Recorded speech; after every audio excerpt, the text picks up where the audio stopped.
Shri VNR news కి స్వాగతం. SC ST సమస్యలను సకాలంలో పరిష్కరించాలి. ఎస్సీ ఎస్టీ సమస్యలను సకాలంలో పరిష్కరించాలని ఎంపీపీ సురేంద్రనాథ్ రెడ్డి అన్నారు. చిత్తూరు జిల్లా పులిచెర్ల తహసీల్దార్ కార్యాలయంలో గురువారం ఎంపీపీ అధ్యక్షతన ఎస్సీ ఎస్టీ సమావేశం నిర్వహించారు.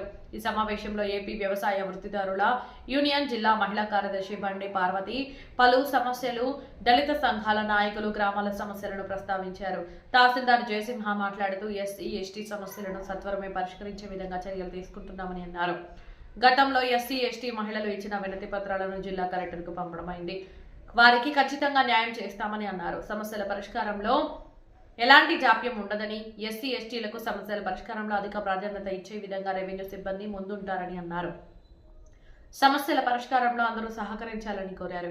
ఈ సమావేశంలో ఎంపీడీఓ రాజశేఖర్ బాబు, కమిటీ సర్పంచ్ మునిరత్నం, సభ్యులు క్రాంతి కుమార్, గురుస్వామి, నారాయణ, వెంకటరత్నం, వెంకట మునస్వామి, వైద్యాధికారి వేణుగోపాల్ రెడ్డి, సీనియర్ అసిస్టెంట్ ముబారక్, పశు వైద్యాధికారి తబ్రేష్ బాషా, ఏఓ లీలాకుమారి, ఐసిడిఎస్ సిడిపిఓ వాణి శ్రీదేవి, సూపర్వైజర్ విజయలక్ష్మి, మండల స్థాయి అధికారులు, సచివాలయ సిబ్బంది పాల్గొన్నారు.